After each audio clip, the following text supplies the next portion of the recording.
میرے حسین کا جو بھی غلام ہو جائے،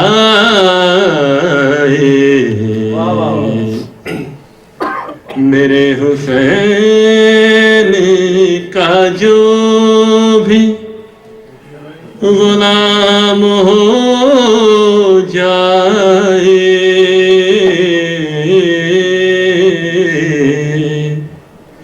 وہ حر کی طرح سے عالی مقام ہو جائے،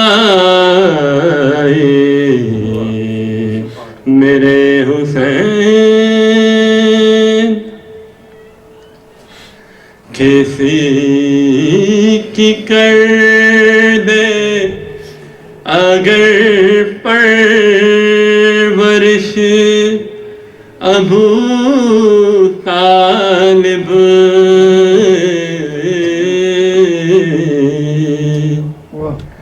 کسی کی کر دے اگر پرورش ابو طالب، تو وہ یا رسول بنے یا امام ہو جائے، تو وہ یا رسول بنے یا امام ہو جائے، میرے حسین وہاں کی مٹی بھی ہوتی ہے لائق سجدہ،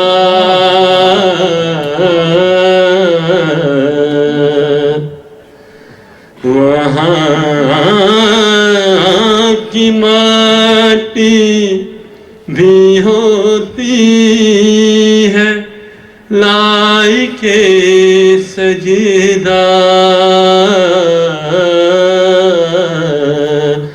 حسین آپ کا جس جا قیام ہو جائے،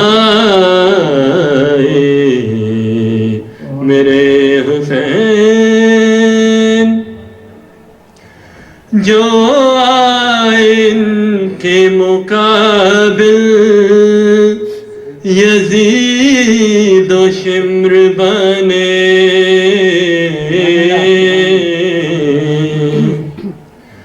جو آئین کے مقابل یزید و شمر بنے، جسے یہ چاہے علیہ السلام ہو جائے، جسے یہ چاہے علیہ السلام ہو جائے، میرے حسین کا جو بھی غلام ہو جائے، وہ حر کی طرح سے عالی مقام ہو جائے، میرے حسین صلوات پڑھ۔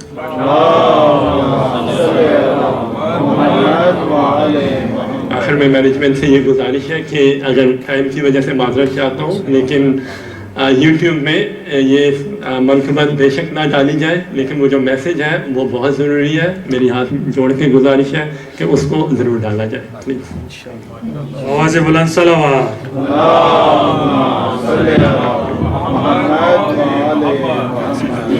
ماشاءاللہ جی برادر علی نے بڑے اچھے طریقے سے سلام اور تشریف پیش کیا. گزارش ہے برادر بابر مہدی صاحب سے کہ وہ آئیں اور اپنے انداز میں سلام پیش کریں. ماشاءاللہ بآواز بلند صلوات.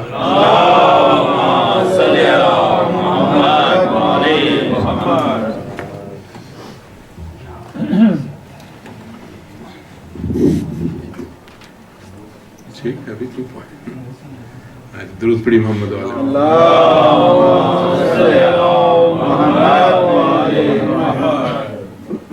ایک بار پھر درود پڑھ دیجیے.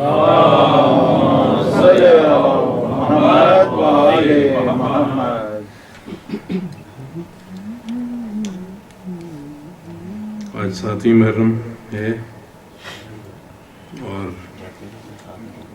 کہاں دن گزر گئے سمجھ نہیں لگی. درود پڑھی محمد والے.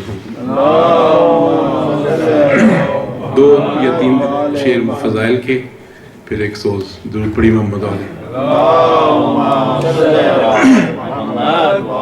بہت اچھے شاعر ہیں انڈیا کے بلال کاظمی, بہت اچھے طریقے سے لکھتے ہیں. ان کا بالکل اس سے پہلے پڑھا بھی نہیں گیا تو پیش کر رہا ہوں. ایک بار بلند آواز درود پڑھ دی.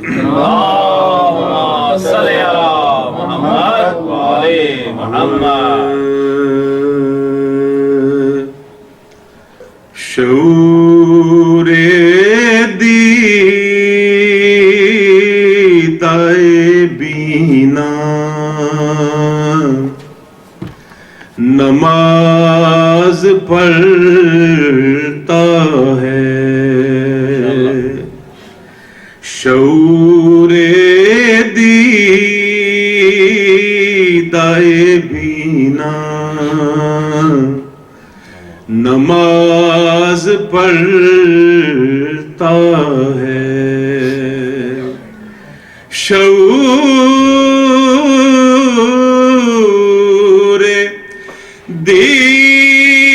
دیدائے بینا نماز پڑھتا ہے. علی کا دیکھ کے چہرہ نماز پڑھتا ہے. علی کا دیکھ کے چہرہ نماز پڑھتا ہے. درود محمد والے. یکی کے سجدوں سے سیراب ہو رہی ہے زمین. یکی کے سجدوں سے سیراب ہو رہی ہے زمین. وہ دیکھو دشت میں دریا نماز پڑھتا ہے. وہ دیکھو دشت میں دریا نماز پڑھتا ہے. نہ جانے کیسا مصلی ہے فاطمہ کی رضا. نہ جانے کیسا مصلی ہے فاطمہ کی رضا. جہاں غدیر کا مولا نماز پڑھتا ہے. جہاں غدیر تقدیر کا مولا نماز پڑھتا ہے سمائی رہتی ہے ہر وقت دل میں یاد علی سمائی رہتی ہے دل میں ہمیشہ یاد علی میرا وجود ہمیشہ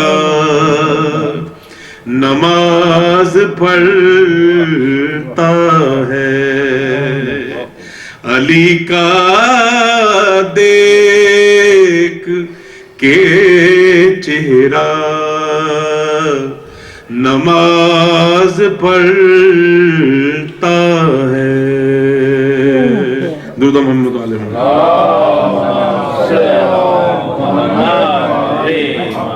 ایک بار پھر درود پڑھیں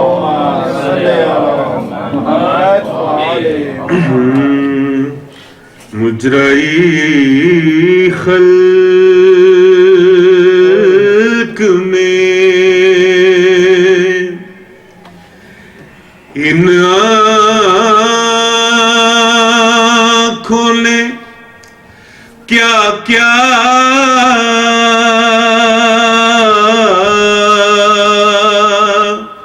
ہاں دیکھا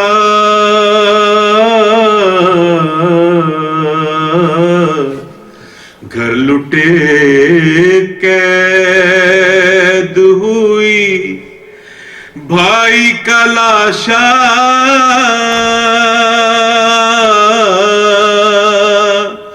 ہاں دیکھا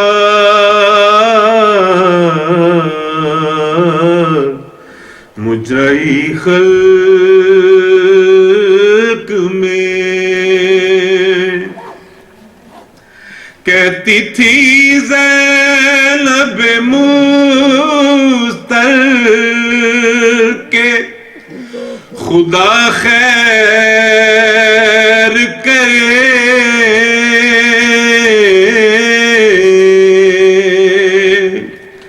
رات کو خواب میں اریاں سر زہرا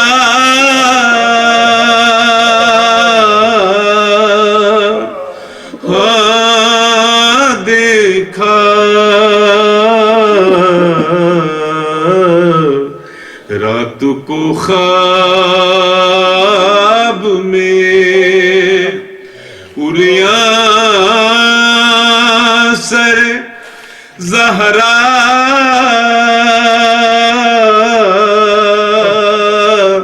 ہاں دیکھا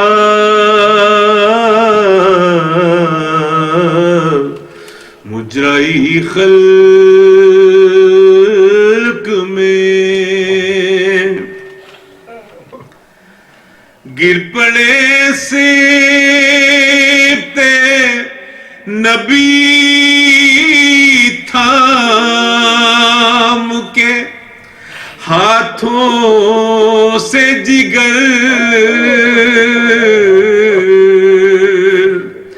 گر پڑے سیبتے نبی تھام کے ہاتھوں سے جگر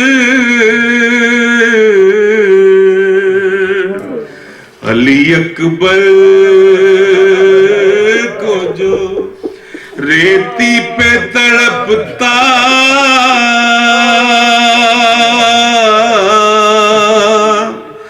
ہاں دیکھا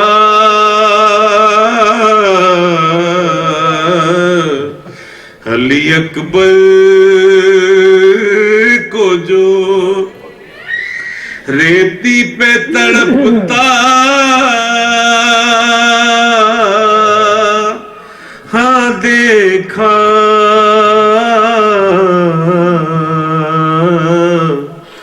مجرئی خلق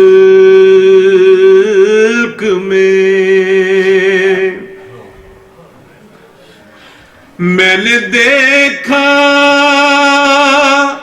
عالم شاہ کو آلودہ خون،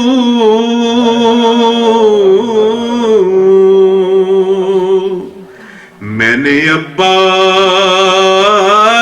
کو بے جان لب دریا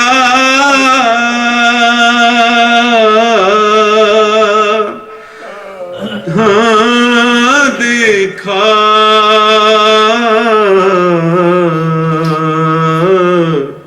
میں نے عباس کو بے جان لب دریا ہاں دیکھا،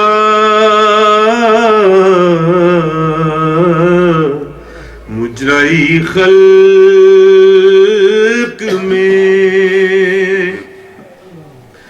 میں نے دیکھا شاہ مظلوم کو خنجر کے تلے،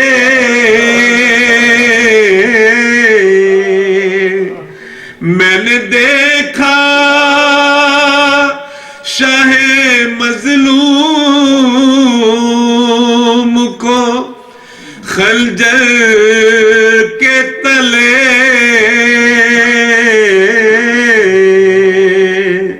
میں نے نیزے پہ سرے دلبر زہرا ہاں دیکھا، میں نے نیزے پہ سرے دلبر زہرا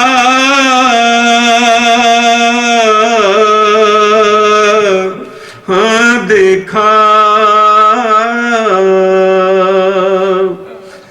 ایک گٹھڑی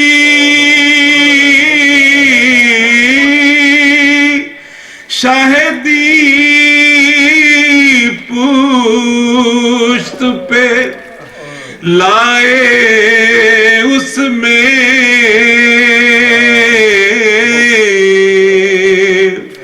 ایک گٹھڑی شاہدی پشت پہ لائے اس میں، میں نے ٹکڑے ہوئے قاسم کا سراپا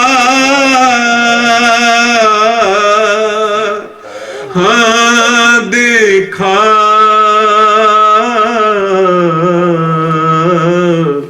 میں نے ٹکڑے ہوئے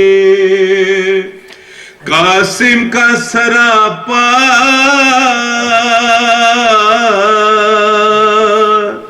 ہاں دیکھا،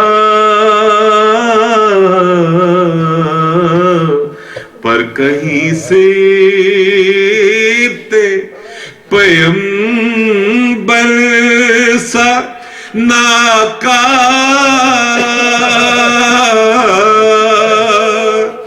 ہاں دیکھا،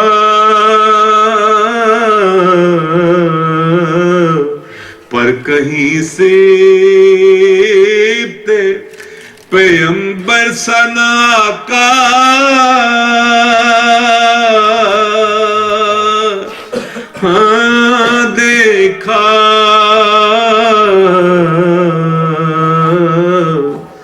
مجرئی خلق